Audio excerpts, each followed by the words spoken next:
आज के इस वीडियो में हम भारत के वैभवपूर्ण अतीत और इतिहास की जानकारी देने वाले पुरातात्विक स्रोतों के बारे में अध्ययन करेंगे। करते हैं भारत के वैभवपूर्ण अतीत की।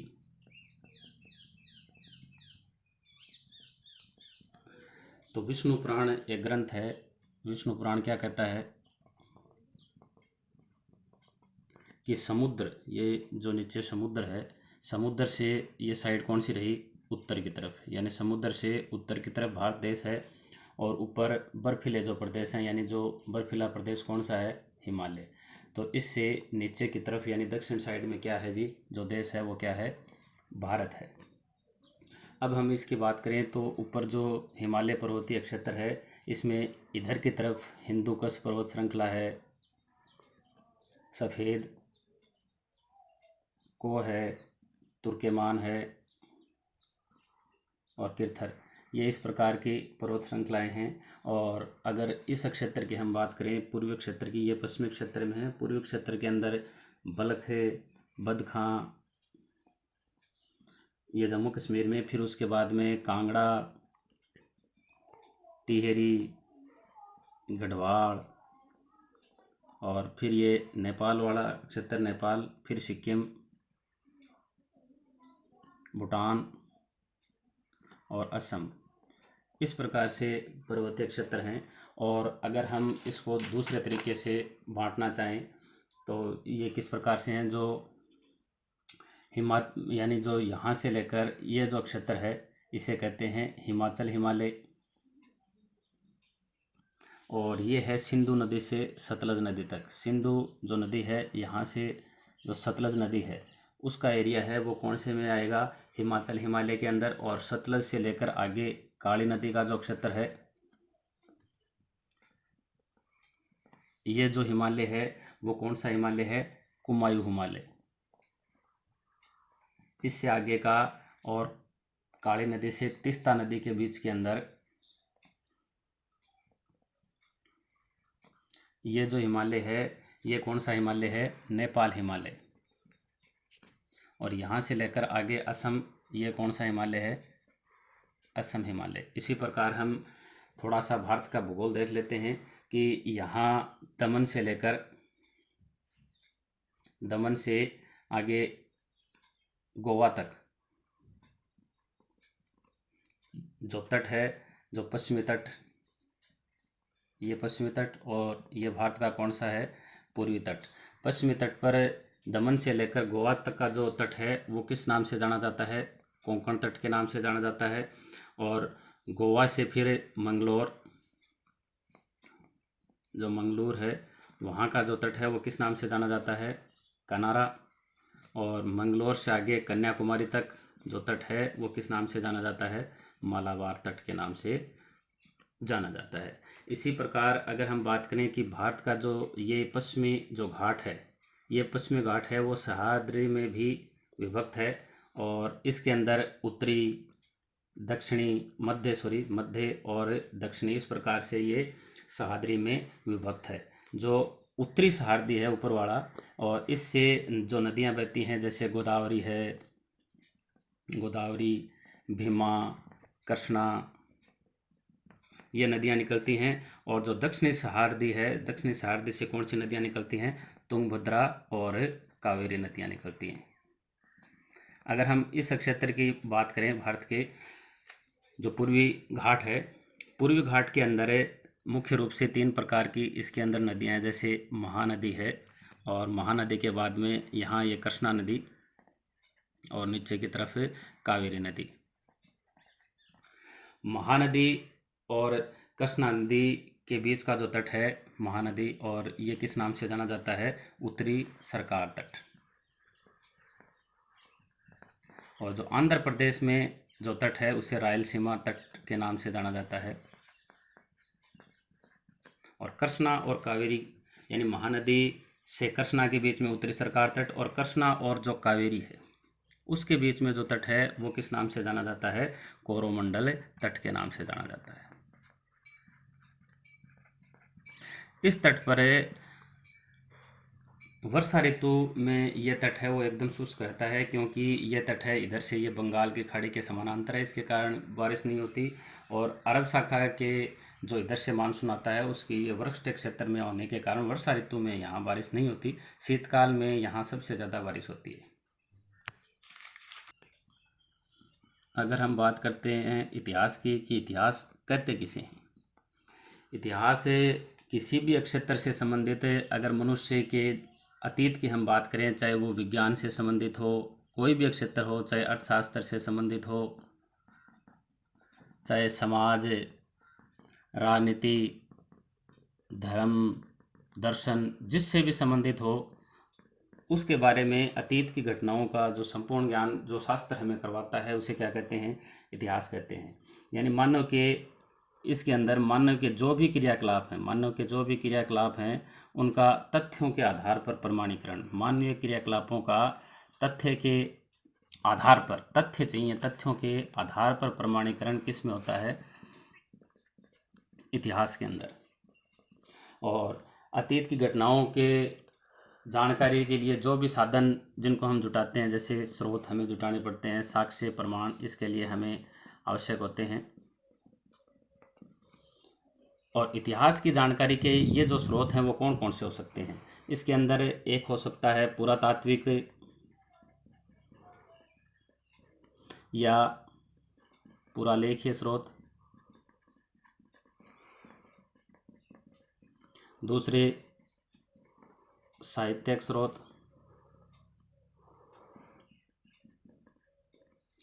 और विदेशियों का विवरण,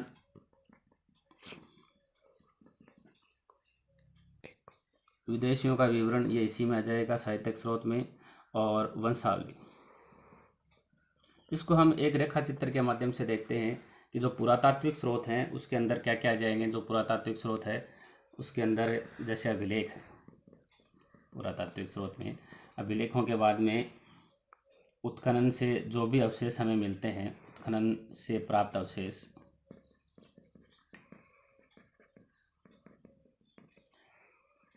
और आएगा इसके अंदर तीन हम पॉइंट लगा देते हैं, 2 नंबर 3 नंबर, सिक्के, मुद्रा और मोहरें, जो स्मारक उस समय बनाए गए हैं।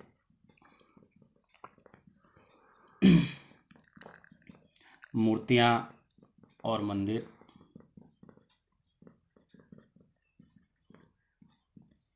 और शैल चित्रकला। क्या है शैल, ये जो भी हैं शैल चित्रकला वगैरह जो भी हैं उसके बारे में हम देखते हैं कि क्या है, उसके बाद हम देखेंगे। एक बार हम देख लेते हैं कि पुरातात्विक स्रोत जो हैं उसके अंदर क्या क्या होते हैं। उसके बाद में दूसरा साहित्यिक स्रोत देखते हैं, साहित्यिक स्रोत में क्या क्या है। तो साहित्यिक स्रोतों को 2-3 भागों में डिवाइड किया गया है। एक धार्मिक, धार्मिक के बाद में दूसरा धर्मेतर, और धर्मेतर, और तीसरा क्या है, वंशावलियाँ। धार्मिक जो साहित्य हैं ये इसके अंदर आएंगे ब्राह्मण साहित्य, बौद्ध साहित्य और जैन साहित्य। और जो धर्मेतर साहित्य हैं उसको भी हम 2 भागों में डिवाइड करते हैं। एक आ जाएंगे इसके अंदर, पहले भाग के अंदर जो धर्मेतर साहित्य हैं उसके अंदर लौकिक साहित्य, ऐतिहासिक साहित्य और विशुद्ध साहित्य। विशुद्ध जो साहित्य हैं उसके अंदर आ जाएंगे जैसे काव्य, नाटक, कथा, नीतिशास्त्र। और इसके अलावा जो विदेशी विवरण हैं, विदेशी विवरण के अंतर्गत यूनानियों का विवरण आ जाएगा, चीनियों का, मुस्लिम और तिब्बती लोगों का। तो इस प्रकार का इतिहास के जो स्रोत हैं उसके बारे में है। और सबसे पहले हम बात करते हैं पुरातात्विक स्रोत की। ये सर्वाधिक जो भी स्रोत हमने देखे हैं, चाहे पुरातात्विक है चाहे साहित्यिक है, इसमें सर्वाधिक विश्वसनीय स्रोत हम इसे कह सकते हैं। पुरातात्विक स्रोत का मतलब क्या है कि जो अतीत के जो भी अवशेष हैं, अपने से पहले के भूतकाल के जो भी अवशेष हैं, उनके माध्यम से, अवशेषों के माध्यम से जो भी क्रियाकलाप हैं उनका अध्ययन करना। अतीत के अवशेषों के माध्यम से मानव क्रियाकलापों का अध्ययन किसके द्वारा किया जाता है? पुरातात्विक स्रोतों के द्वारा किया जाता है। हड़प्पा, इसके अंदर देखो जैसे हैं हड़प्पा और मोहनजोदड़ो जो हैं से उत्खनन, यानी भारतीय सभ्यता व संस्कृति का प्रारंभ इन उत्खनन के कारण कहाँ से कहाँ चला गया? 6000 से 5000 BC, यानी ईसा पूर्व चला गया इन उत्खनन के कारण। और पुरातात्विक स्रोत से हमें मिले क्या है? पुरातात्विक स्रोत की बात करें तो उसके अंदर एक नंबर अगर हम बात करें तो पूरा अवशेष, यानी उत्खनन से जो पूरा अवशेष मिले हैं, जैसे हमें विभिन्न प्रकार के औजार मिले हैं और मर्दभांड मिले। मर्दभांड का मतलब क्या है? मिट्टी के बर्तन। प्रारंभ में इस समय जो पाषाण के यानी पत्थर के उपकरण अधिक थे, और मर्दभांड के, जैसे मर्दभांडों का प्रचलन शुरू हुआ तो मर्दभांड के बाद ज़्यादा ये हो गए, यानी संख्या किनकी अधिक हो गई? मर्दभांड की। यानी पहले पत्थर यानी औजार वगैरह ये ज़्यादा थे, फिर इनकी संख्या बढ़ गई। अगर हम मर्दभांड की बात करें कि मर्दभांड भारत के अंदर किस प्रकार के थे प्राचीन भारत के अंदर, तो प्राचीन भारत के अंदर गेरवे रंगयुक्त मर्दभांड थे, काले व लाल मर्दभांड परंपरा थी, और चित्रित स्लेटी रंग की मर्दभांड परंपरा थी, और उत्तरी काली चमकीली मर्दभांड परंपरा प्रचलित थी। इसके अतिरिक्त हम बात करें तो उस समय के पुरावशेषों में जैसे सड़कें हैं, नालियाँ, भवन, तांबे व कांस्य की सामग्री,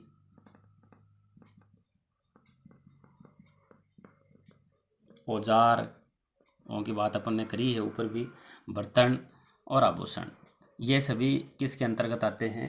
पुरावशेष के अंतर्गत आते हैं। अब हम पुरातात्विक स्रोत में 2 नंबर पर हम बात करते हैं अभिलेख की।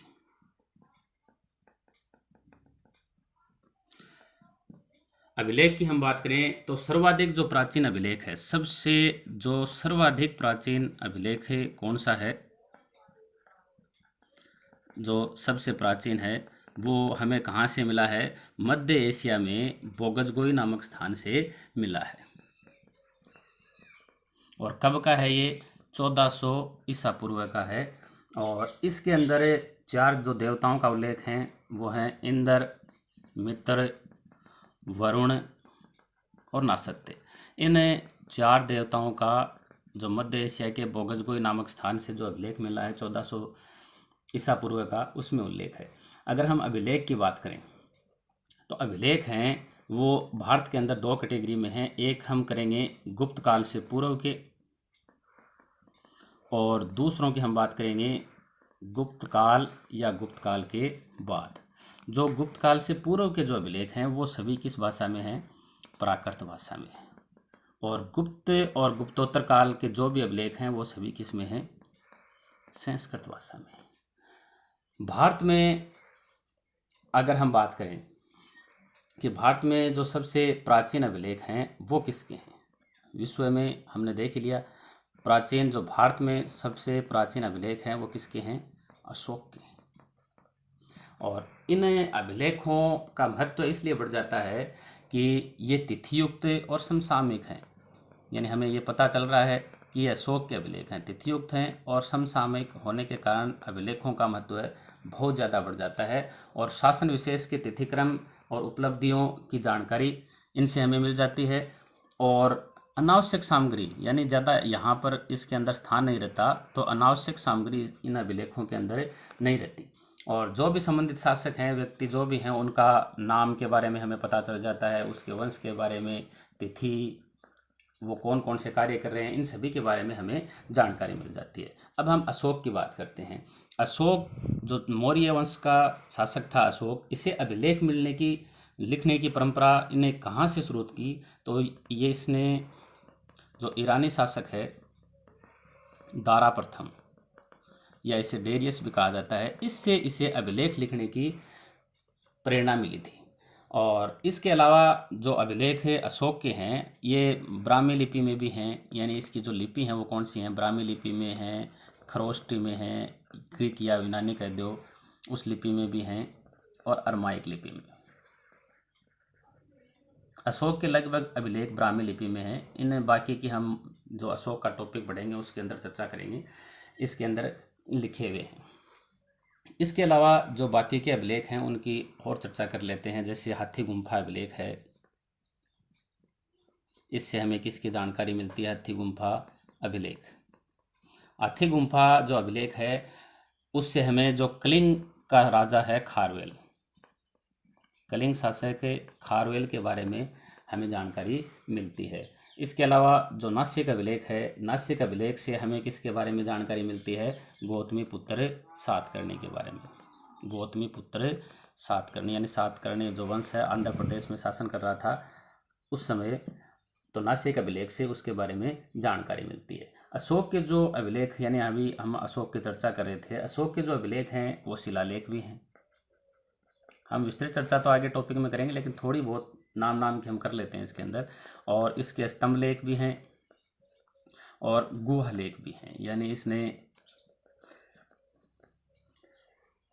पहाड़ियों के अंदर गुहा भी बराबर जो आजीवक संप्रदाय है उसको उत्कीर्ण करा के दी थी। स्तंभ व शिलाओं पर ये सभी उत्कीर्ण हैं, ये जो हैं वो सभी किस पर हैं, स्तंभ और शिलाओं पर उत्कीर्ण हैं। स्तंभ लेख जो हैं, स्तंभ लेख एक तो अशोक के हैं, अशोक के अलावा देखो स्तंभ लेख हैं वो किसके हैं, अशोक के अलावा एक तो चंद्रगुप्त जो हैं, यानी चंद्र का जो महरौली लौह स्तंभ है, स्कंदगुप्त यानी गुप्त वंश के एक शासक हैं स्कंदगुप्त, उसका भीतरी स्तंभ लेख है, ये भी एक स्तंभ लेख है, भीतरी स्तंभ लेख है। और समुद्रगुप्त जो गुप्त वंश के शासक हैं उसका कौन सा है, प्रयाग स्तंभ लेख भी है। अभिलेखों में देखो हाथी गुम्फा अभिलेख है, नासिक अभिलेख है, इसके अलावा जूनागढ़ अभिलेख है जो संस्कृत भाषा का सबसे लंबा अभिलेख है, और ये किसका है, शक शासक रुद्रदामन का है। मंदसौर अभिलेख ये है मालवा शासक, मालवा का जो शासक है कौन, यशोवर्मन, उसके बारे में ये जानकारी देता है, ये रुद्रदामन के बारे में जानकारी देता है। और ऐहोल जो अभिलेख है वो पुलकेशिन द्वितीय के बारे में जानकारी दे, वातापी के शासक हैं पुलकेशिन द्वितीय जिन्होंने हर्ष को हराया था, इस प्रशस्ति के अंदर उसकी जानकारी मिलती है। इसके अलावा देवपाड़ा अभिलेख है, ये अभिलेख हमें किसके बारे में जानकारी देता है, विजय सेन, और ये कहाँ के शासक थे, बंगाल के शासक, बंगाल के शासक विजय सेन के बारे में जानकारी देता है। अगर हम ताम्रलेखों की बात करें, ताम्रलेख में गुप्तों का है मुख्य, और गुप्तों में चंद्रगुप्त जो द्वितीय है उसकी पुत्री जो प्रभावती गुप्ता है, प्रभावती गुप्ता का पुन्ना ताम्रलेख है वो बहुत ही प्रसिद्ध है। इसके अलावा अब यहाँ हमने जो गुहा लेख देखे थे, गुहा लेखों के अंदर एक तो अशोक ने किस में, बराबर की पहाड़ियों में आजीवक संप्रदाय को गुहाएं बना के दी थी। वहाँ पर एक तो ये अशोक के बराबर में है, और उसके जो पुत्र हैं दशरथ ने कहाँ पर बना के दी थी, नागार्जुनी की पहाड़ियों में। और इसके अलावा सातवानों के भी दो तो यही हैं, इनके अलावा किनके हैं, सातवानों ने भी गुहा लेख कहाँ पर, नासिक और नाना घाट में। और इसके अलावा मूर्ति लेख भी हैं, गुहा लेख के अतिरिक्त मूर्ति लेख हैं, यानी कई मूर्तियों के शीर्ष या दो भाग में जो मूर्ति है उसके या तो शीर्ष भाग में या फिर उसके नीचे वाले भाग में शासकों के लेख लिखे हुए की जानकारी मिलती है, यानी शासकों के लेख लिखे हुए हैं उसके अंदर। इसके अलावा पुरातात्विक स्रोतों में हम बात करते हैं सिक्के। पुरातात्विक स्रोतों में अगला हमारा पॉइंट तीसरा नंबर रहेगा सिक्के व मुद्राएं। सिक्के व मुद्रा के बारे में हम देखते हैं। सिक्के जो हैं उनसे उनका स्थान भी पुरातात्विक जो स्रोत हैं उसके अंदर बहुत ही महत्वपूर्ण है। इससे हमें शासकों के बारे में जानकारी मिल जाती है, उनके नाम, तिथियाँ, उनका चित्र मिल जाता है, उसके जो गौरवपूर्ण उन्होंने जो कार्य किए हैं उनके बारे में, उस समय की कला कैसी थी उसके बारे में जानकारी मिल जाती है, और शासक की रुचि कैसी थी, तो शासक की रुचि के बारे में भी हमें किससे जानकारी मिल जाती है, सिक्कों या मुद्रा से। हड़प्पा और मोहनजोदड़ो से हम शुरुआत करते हैं। इसके अंदर जो हड़प्पा और मोहनजोदड़ो हैं, यहाँ से जो मोहरें मिली थी, मोहरों से हमें उस समय की धार्मिक अवस्था के बारे में जानकारी मिलती है कि उस समय की धार्मिक अवस्था कैसी थी। इसके अलावा समुद्रगुप्त के जो सिक्के हैं ये बताते हैं उसके, जैसे उसने वीणा वादक सिक्कों पर उसके है वीणा वादक और व्याघ्र निहंता सिक्के हैं उसके। तो इसका मतलब क्या बताता है कि जो समुद्रगुप्त है उसकी संगीत के प्रति रुचि थी। और व्याघ्र ये क्या बताता है, इसके शौर्य को प्रदर्शित करता है। इसी प्रकार इसी के आगे उत्तरवर्ती गुप्त जो हैं उसके अंदर है कुमारगुप्त हैं। और कुमारगुप्त के किस प्रकार के सिक्के थे, कार्तिकेय प्रकार के सिक्के थे। मतलब ये किसकी पुष्टि करता था कि ये मुख्य रूप से क्या था, शैव अनुयायी शासक था।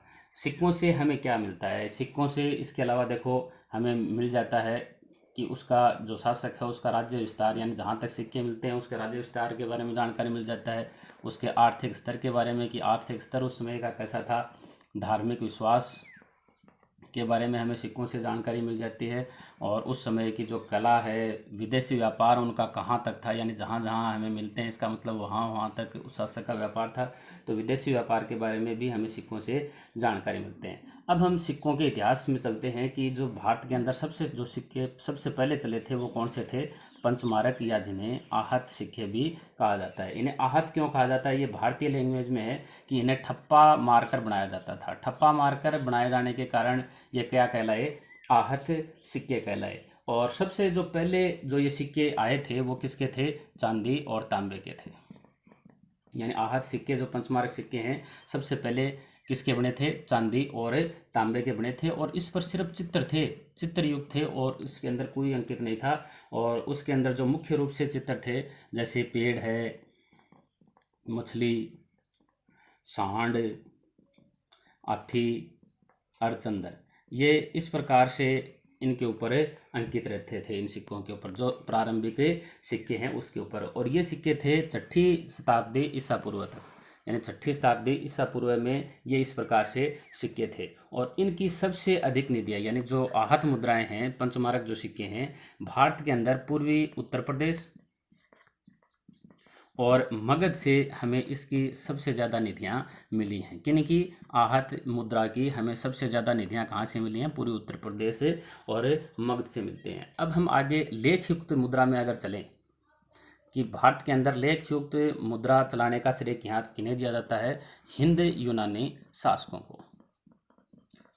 इन्होंने सबसे पहले लेख युक्त मुद्रा चलाई थी। उसके बाद में हम कुषाणों की बात करें तो कुषाणों ने कौन से सिक्के चलाए थे, स्वर्ण सिक्के चलाए थे, और शुद्ध सोने के सिक्के थे। शुद्ध सोने के सिक्के चलाने का श्रेय किन्हें दिया जाता है, कुषाणों को दिया जाता है। और अगर हम बात करें कि सर्वाधिक सोने के सिक्के किसने चलाए भारत के अंदर, तो सर्वाधिक सोने के सिक्के किसने चलाए थे, गुप्तों ने चलाए थे।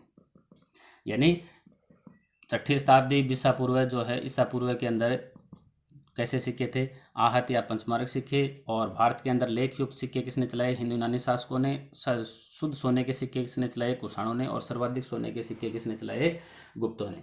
अगर हम समुद्रगुप्त की बात करें, दोबारा से समुद्रगुप्त पर चर्चा करते हैं। समुद्रगुप्त के सिक्कों पर देखो, ये तो है ही वीणावादक, व्याघ्र निहंता, इसके अलावा देखो अश्व और यूप भी इसके सिक्कों पर है। और अश्व में एक पराक्रम भी है। इसका मतलब क्या है कि समुद्रगुप्त किसकी जानकारी देता है ये, कि उसने अश्वमेध यज्ञ का आयोजन किया था। और इसके अलावा जोगलथम्बी से हमें सिक्के मिले हैं, जोगलथम्बी। तो जोगलथम्बी जो सिक्के मिले हैं वो हमें किसकी जानकारी देते हैं कि शकों और सातवाहनों में क्या हुआ था जी, संघर्ष हुआ था। शकों और सातवाहनों में संघर्ष के बारे में हमें कौन से सिक्के जानकारी देते हैं? जोगलथम्बी से प्राप्त सिक्के। और बसाड़ यानी जो प्राचीन समय में इसका नाम था वैशाली, वैशाली से हमें 274 मिट्टी की मोहरें मिली हैं। मिट्टी की मोहरें हमें कहाँ से मिली हैं? बसाड़ से। और बयाना जो राजस्थान है वहाँ से भी हमें सिक्कों का ढेर मिला है। सिक्कों का ढेर जो बयाना राजस्थान से भी मिला है, और जोगलथम्बी की हमने बात कर ली, यहाँ से भी सिक्कों का हमें ढेर मिला है। सिक्कों से हमें क्या क्या जानकारी मिलती है?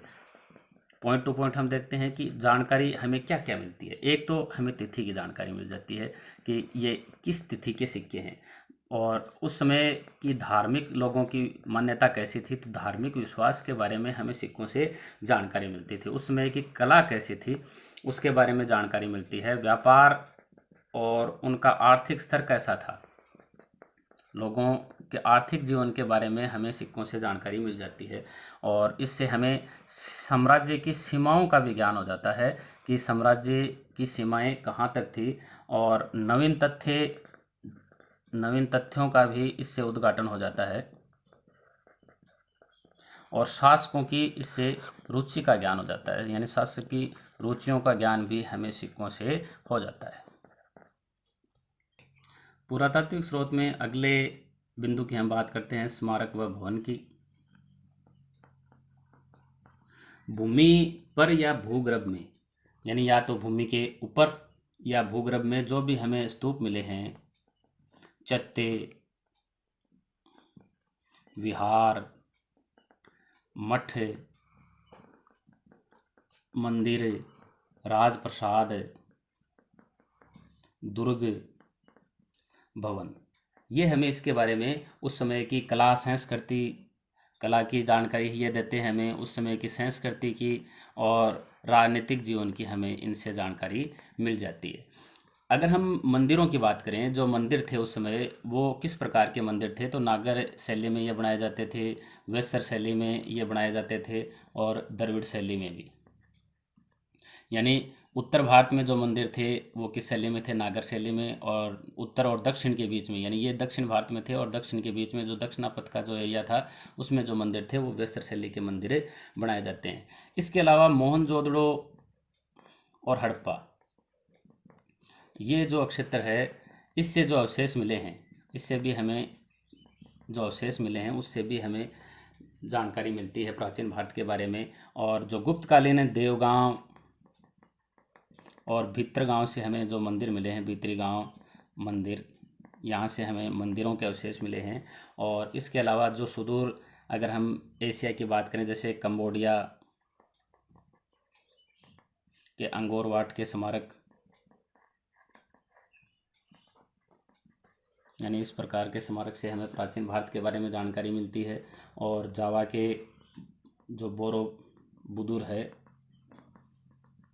यहाँ भी ये किसके कहानी कहते हैं कि भारत का औपनिवेशिक साम्राज्य यहाँ तक था, तो भारत के औपनिवेशिक साम्राज्य की ये कहानियाँ कहते हैं। इसके अलावा अगला पॉइंट हम देखते हैं 5 नंबर, मूर्तियाँ, जिसके अंदर हम लेते हैं मूर्तियाँ हैं शैल चित्र कला,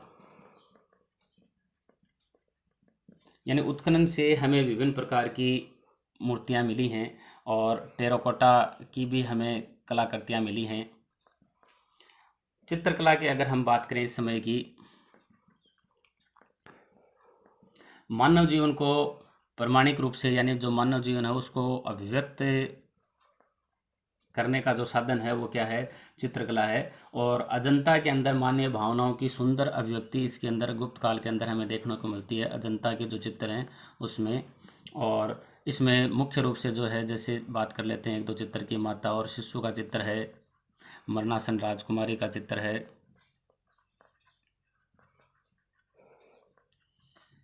यानी मानव ये जीवन की सुंदर अभिव्यक्ति इसके अंदर हमें देखने को मिलती है। किसके अंदर? अजंता के चित्रों में। अगर हम शैल चित्रों की बात करें तो जो शैलाश्रय है, मतलब जो मनुष्य है वो शैल को काटकर अपना आश्रय बनाता था, वो क्या था? मनुष्य का प्रारंभिक निवास स्थान था ये, ठीक है। और इसके द्वारा यानी मानव ने यहाँ पर चित्रांकन यानी यहाँ पर जो जहाँ रहता था वहाँ पर इसने क्या कर दिए जी, चित्र बना दिए, तो उन्हें क्या कहा गया फिर, शैल चित्र कहा गया। यानी पहले वो शैलाश्रय में रहता था, यानी शैलों को आश्रय बना लिया, तो वो तो उसका प्रारंभिक निवास था, और वहाँ पर उसने सोते जागते जो चित्र बना दिए वो क्या हो गए जी, शैल चित्र हो गए। और इस प्रकार के चित्र कहाँ हैं, जैसे दक्षिण पूर्व राजस्थान में हैं, उत्तरी राजस्थान में भी हैं, और शेखावाटी के जो अपने जो एरिया है उसके अंदर भी इस प्रकार के शैल चित्र देखने को मिलते हैं। इसके अलावा शैल चित्र मध्य प्रदेश में भी देखने को मिलते हैं। मध्य प्रदेश की भीमबेटका,